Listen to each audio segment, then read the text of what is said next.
Hi, I'm Roberta from Quilt Crafters Corner, and as a passionate quilter, I've experienced the joys of discovering new ideas and techniques. Now, I'm on a mission to share that with other quilters like you. I want you to find that joy and that passion in new ideas and discovering new techniques. Now, I've been talking a lot about the using of scraps and taking what you have and making really good use of them, because let's face it, it's good material and we've already paid for it. So let's use it to our advantage. So I've gone through and I've explained how I sort my scraps and then how I go and use them, especially when we have those big pieces left over that are cut off from backs after we've quilted it.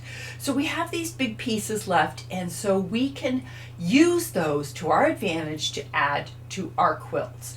So now we've gone through the process of sorting the scraps and how to use them and finding that right color and all those adjustments that we can make. Now I want to talk a little bit about actually planning out what you're going to quilt on it and how to get it done on your domestic machine. It's really simple. You don't need to pay those high long arm costs that are out there. Or if you do have your own long arm, maybe this will give you kind of a little bit of inspiration on how to plan that quilt that you've been working on. So let's go over to the cutting table, and I want to show you or give you some ideas of what I do when I go to plan out the quilting for some of my quilts.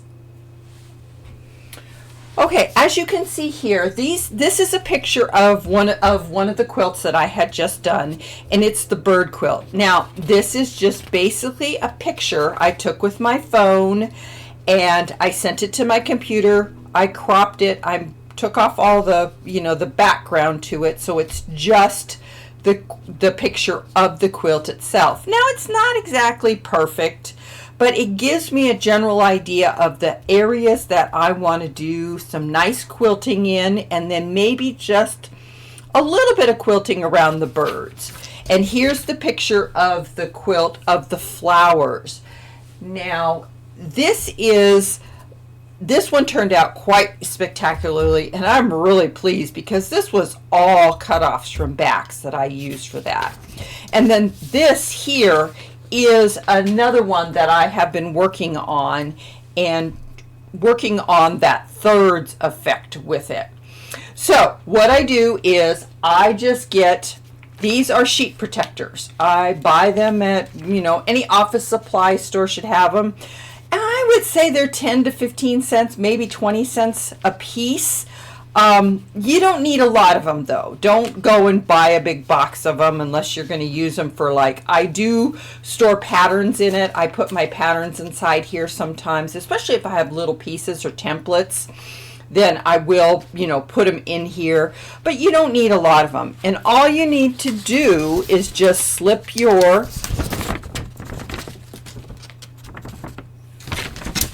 printed picture right inside there. And they have some that are a little bit easier to slide in, but sometimes they just don't want to cooperate. So I have to kind of fiddle with them. And it's probably normal. Once you get it in though and get it going down to the bottom, it's not too bad. Or sometimes it just doesn't want to work. Oh, there we go. Okay, so now I have my quilt top in a sheet protector. I get a dry erase pen. These are, $3, $4. I don't think they're that much. Try to get one with a fine point, a finer tip. This one's I've used it a lot, so it's got a little bit more of a blunt tip on it.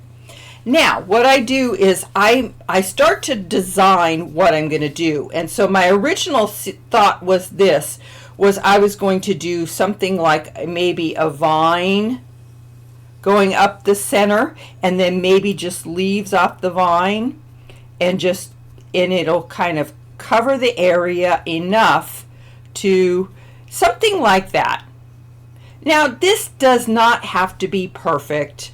This is just an idea. And the other thing too is you know, I could put another one here, and I can make it go this way, and I could put leaves through there. I can do a number of things. Now here's the beauty of this. If you don't like it, you just wipe it away and start over. So you can do a number of things here. You know, I can do one this way, maybe one that way, and maybe kind of one up going this way until I find something that I like. I could do something like that. If I don't like it, wipe it away, and you can then start again. This makes it really, really simple to get a plan in your head of what you're going to do. Now, if I wanted to, say, add the leaves like I was talking about, you know, maybe even just do something like that. I don't need to do anything too fancy or too elaborate. I just want to design a quilting pattern that will hold this all together, because here I can take this and I can just kind of outline each flower, you know, and I can just do something like that in these panels here. You know, it doesn't have to be here. I could do the butterfly, and then here I could do the blue flowers and just leave the yellow ones. Or maybe I could just do some quilting up through the stems here, just enough to hold these down and in place. Same here. I could do the flowers, or I could do the structure of the plant in the background. These are all really simple ideas to quilt. And now this can be done on your domestic machine. You don't need to take this to a long armer, or if you have a long arm, maybe you want to put this in and, okay, now how can I quilt this? And in this case, I would put this in the long arm this way, so that I have this strip, and then these, and then this center strip, and then these, and then this last strip. That's how I would put this in the long arm. So it would make it much easier as you're advancing the quilt. You can quilt one section at a time and then advance the quilt. You won't have to go back and forth a lot. It might make it a little bit easier for you to do.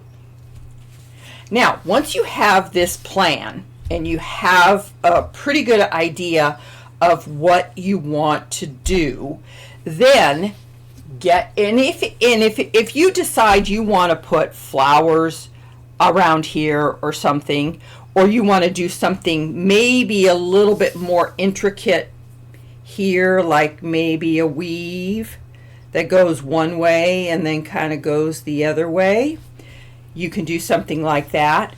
So the next thing I do, especially if it's a pattern that I've never done before, or it may be something that I need to practice on, what I'll do is I'll get a sheet of paper and I'll just start drawing that through until my hand-eye coordination starts to get this really nice rhythm of doing this. And then I will take it to my machine or the long arm and start to draw this out and then quilt it.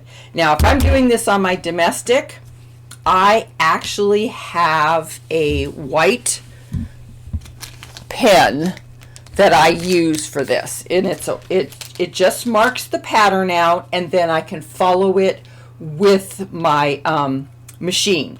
And it's just a simple line that I'll draw in there. Use the darker pen for the lighter material. I'll use the white for the darker material. That way I can see where I'm going.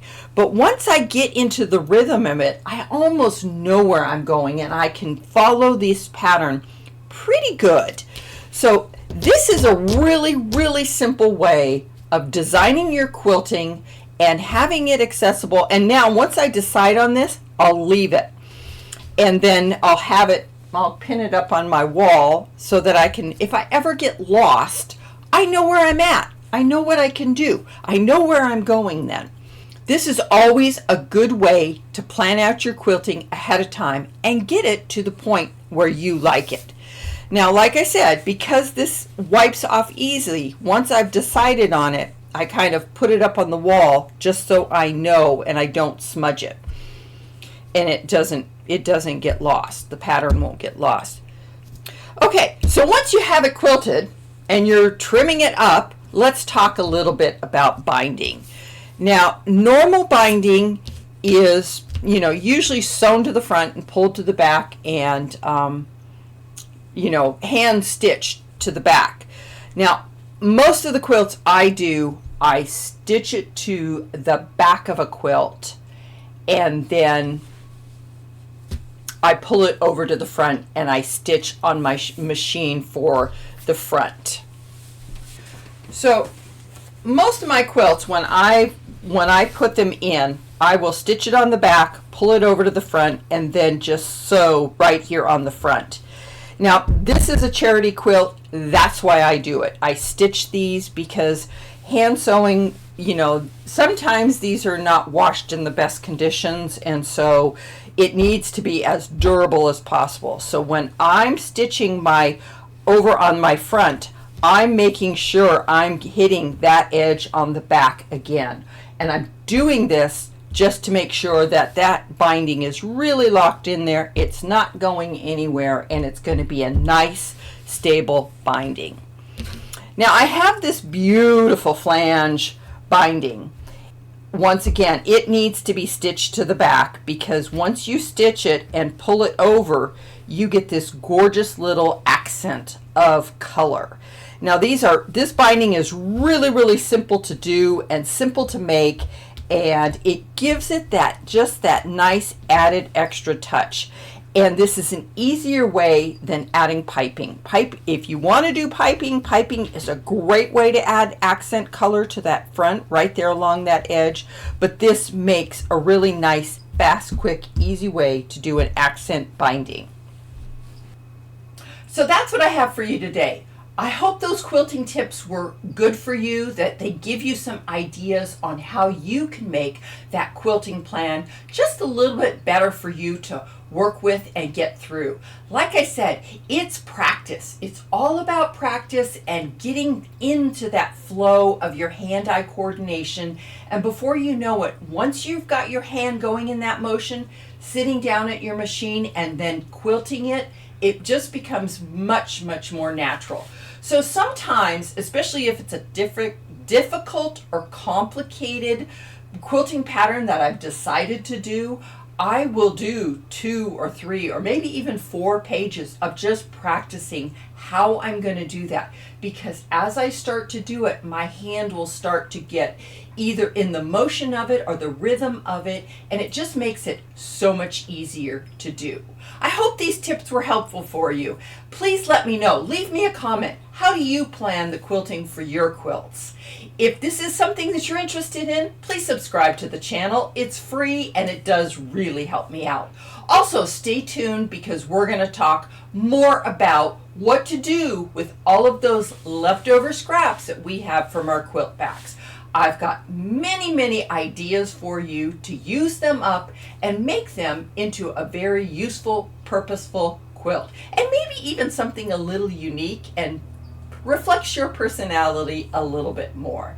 So thanks for joining me, and I can't wait to see you in the next video.